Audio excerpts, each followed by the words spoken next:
प्यारे बच्चों, आज हम 1.2 से अगले वाले क्वेश्चन को करने जा रहे हैं। 1.2 से कि सिद्ध कीजिए कि 3 + 2√5 एक अप्रिमेय संख्या है।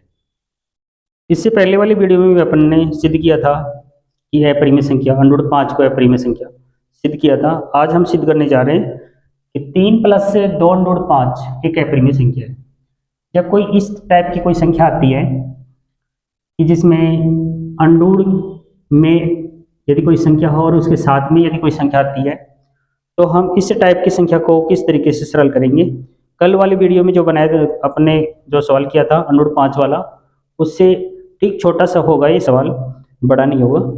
तो इसको अपन किस टाइप में सिद्ध करेंगे, उस सवाल की तरह ही हम विपरीत परिमेय संख्या मानते हैं इसमें। तो हम क्या मानेंगे, 3 + 2√5 एक अप्रिमेय संख्या सिद्ध करने के लिए हम पहले इसको परिमेय संख्या मानते हैं। कल की तरह ही हम इसको भी परिमेय संख्या मानेंगे। कल की वीडियो में जो अपने माना था उसी तरीके से इसमें भी अप्रिमेय संख्या मानते चले जाएंगे। तो हम इसको किस तरीके से सॉल्व करेंगे, आप यहाँ देखिए। माना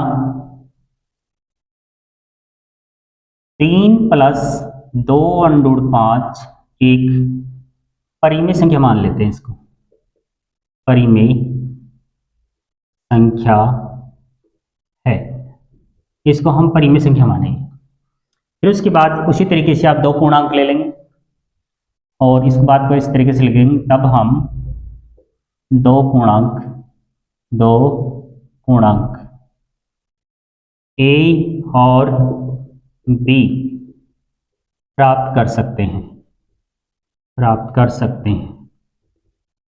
इस तरीके से आप 2 पूर्णांक ले लेंगे, क्योंकि परिमेय संख्या को हम p/q के रूप में लिख सकते हैं, वो परिमेय संख्या होती है। और जिसको p/q के रूप में नहीं लिख सकते वो अपरिमेय संख्या होती है। तो हम इसको परिमेय संख्या मान रहे हैं, तो हम इसको लिख सकते हैं, आता है 3 + 2√5। अब इसको भी परिमेय संख्या माना है, तो इसको परिमेय संख्या के रूप में लिखेंगे, तो p/q के रूप में लिखेंगे तो a/b हो जाएगा। a/b परिमेय संख्या के बराबर परिमेय संख्या ले लेंगे। अब हम इधर से जितने भी अंक हैं अंडोड के अलावा, उसको हम आगे की तरफ करेंगे। तो हम इसको इस टाइप में हम लिख सकते हैं। पहले 3 को आगे लेके जाएंगे तो 2√5, तो a/b, 3 को आगे लेके जाएंगे -3 हो जाएगा। इसके बाद इसमें आप लघुत्तम लेंगे, लघुत्तम लेने के बाद 2 को आगे लेके जाएंगे तो इधर होगा 2√5 बराबर, इसमें लघुत्तम लेंगे या b लघुत्तम है, ये बराबर होते हैं तो ऊपर वाली वैल्यू लिखी जाएगी a माइनस, इसके बट्टे में 1 होता है, a का भाग b में देंगे, b आएगा, b को 3 से गुणा करेंगे तो 3b हो जाएगा। आप डायरेक्ट गुणा करेंगे तो भी कोई दिक्कत नहीं है, तो 3b आएगा। इस तरीके से आप ट्रिक ध्यान में रखो, ये कॉलोनी पर ऊपर की वैल्यू लिख दो माइनस, और यदि इसके नीचे बट्टे में कोई भी संख्या नहीं है तो आपस में इनको गुणा कर दो, 3b गलत नहीं जाएगा, क्योंकि इसके नीचे 1 होता है, 1 का भाग b में देंगे तो b आएगा, और b को जब हम 3 से गुणा करेंगे तो 3b बन जाएगा। उसके आगे आप सोल्व करेंगे तो √5, अब ये 2 आगे लेके जाएंगे तो इसके साथ गुणा में है तो बट्टे में चला जाएगा, a - 3b बट्टे में जाएगा 2b, 2 ये चला जाएगा और b है।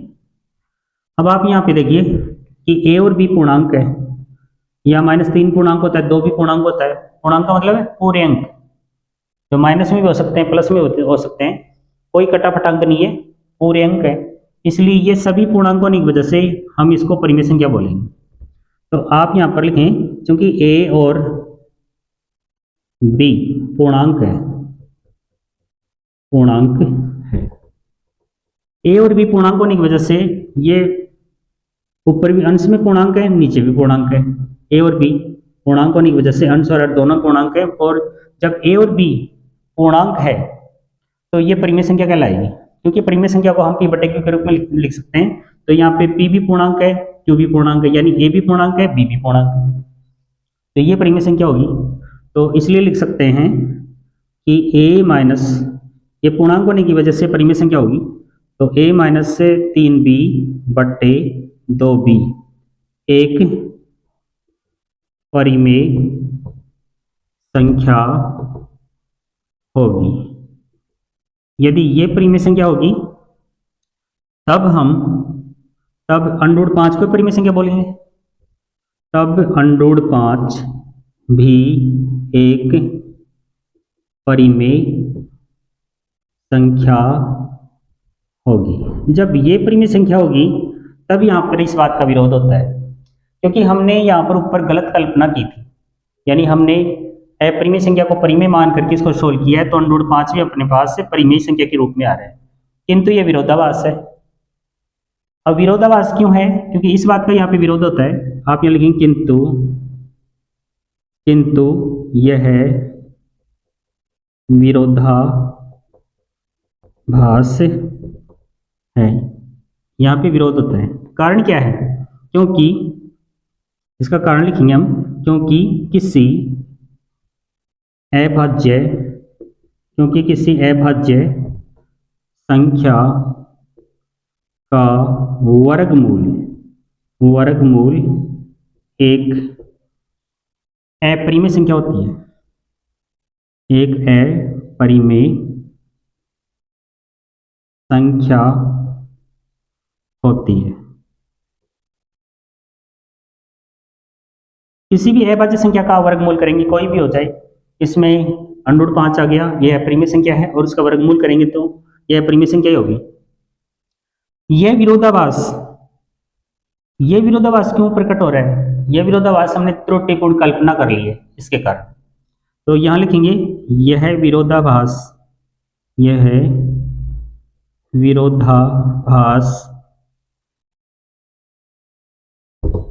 त्रुटिपूर्ण कल्पना के कारण प्राप्त हुआ है।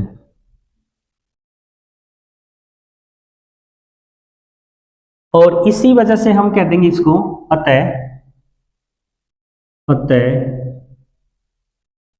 3 प्लस 2 अंडरूट 5 एक अपरिमेय संख्या है, अपरिमेय संख्या है। शुरुआत में हमने गलत कल्पना की, फिर हमने 2 पूर्णांक लिए, 2 पूर्णांक के बाद में इनको p/q के रूप में लिखा, तो ये परिमेय संख्या, ये भी परिमेय संख्या है। इसको सरल करके हमने अंकों को आगे कर दिया।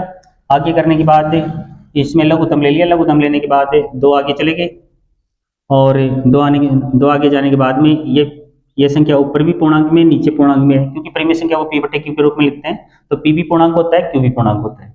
इस वजह से परिमेय संख्या कहलाएगी। a और b के पूर्णांक होने की वजह से परिमेय संख्या है, और परिमेय संख्या यदि ये है तो ये भी परिमेय संख्या होनी चाहिए। इस बात का यहाँ पे विरोध होता है, क्योंकि ये विरोधाभास है, किंतु ये विरोधाभास है, क्योंकि किसी अभाज्य संख्या का वर्गमूल एक अपरिमेय संख्या होती है। यह विरोधाभास त्रुटिपूर्ण कल्पना के कारण प्राप्त हुआ है। इसी के आधार पर आप कह सकते हैं कि 3 + 2 अंडरूट 5 एक अपरिमेय संख्या है। इस सवाल को आप इस तरीके से सोल्व करेंगे। अब अगले वाले क्वेश्चन में भी हम इसी टाइप में करेंगे, जो तीसरा क्वेश्चन है, और तीसरे क्वेश्चन में भी अपने को सिद्ध करना है, तो हम इसी तरीके से इसी स्टेटमेंट के आधार पर अपन तीसरे सवाल को अपन कर सकते हैं। इस तीसरे सवाल को हम अगले वीडियो में करेंगे। धन्यवाद।